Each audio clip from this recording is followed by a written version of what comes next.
এদিকে ব্রাহ্মণবাড়িয়ায় চাহিদার তুলনায় ট্রেনের পর্যাপ্ত টিকিট বরাদ্দ না থাকায় যাত্রীদের ভোগান্তি কমছে না।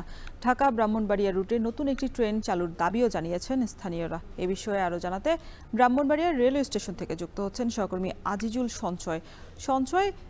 যাত্রীদের ভোগান্তি দূর করতে কর্তৃপক্ষ কোনো ব্যবস্থা নিয়েছে কিনা বিস্তারিত জানাবেন।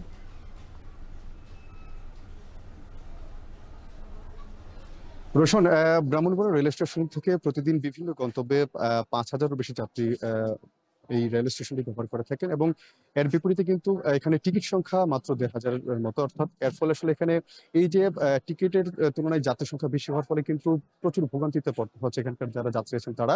আমরা এখানকার যাত্রীদের সঙ্গে কথা বলছিলাম, তারা যেটি বলছেন যে মূলত সড়ক পথে নানা ধরনের ঝাঁকি ঝামেলা বা যানজট পেরোনোর জন্য কিন্তু আসলে তারা অনেকটা কম খরচে এই রেলপথটি তারা ব্যবহার করে থাকেন।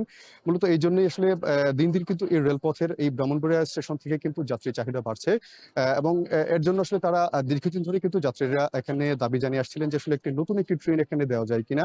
এছাড়া যে বিদ্যমান যেসব ট্রেনগুলো আছে সেসব ট্রেনগুলো আসন সংখ্যা বৃদ্ধি করা যায় কিনা সেটিও কিন্তু তারা বিবেচনা নেওয়ার জন্য রেল কর্তৃপক্ষের কাছে তারা অনুরোধ জানিয়ে আসছিলেন।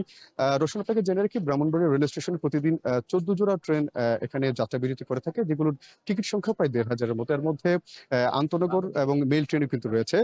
মূলত এই ট্রেনগুলোতে আসলে যে পরিমাণ আসন সংখ্যা রয়েছে সেগুলো যাত্রীদের চাহিদার তুলনায় কিন্তু খুবই অপ্রতুল বলে এখানকার সংশ্লিষ্টরা মনে করছে এবং সেজন্য কিন্তু তারা দীর্ঘদিন ধরে দাবি জানিয়ে আসছিলেন এখানে নতুন ট্রেন চালু করার জন্য।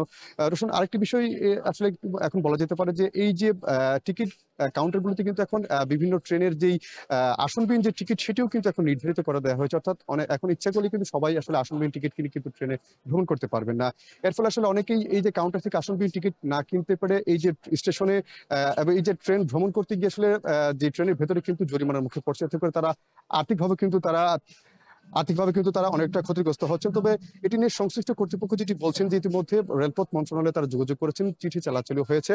আশা করা যাচ্ছে খুব শীঘ্রই হয়তো এখানে এই যে বিদ্যমান যে ট্রেনগুলো আছে সেই ট্রেনগুলোর আসন সংখ্যা বাড়ানো হবে। এছাড়া যে নতুন একটি যে ট্রেন দেওয়ার বিষয়ে আলোচনা হচ্ছে সেটি হয়তো বা একটি সমাধান আসবে বলে তারা মনে করছেন। তো রোশন, আমার কাছে এই ছিল ব্রাহ্মণবাড়িয়া রেল স্টেশন থেকে এখানকার টিকিট সংক্রান্ত সবশেষ তথ্য। ব্রাহ্মণবাড়িয়া থেকে যুক্ত ছিলেন আজিজুল সঞ্চয়। জাতীয় সংসদ ভবন এলাকায় শহীদ ফারহান ফায়াজ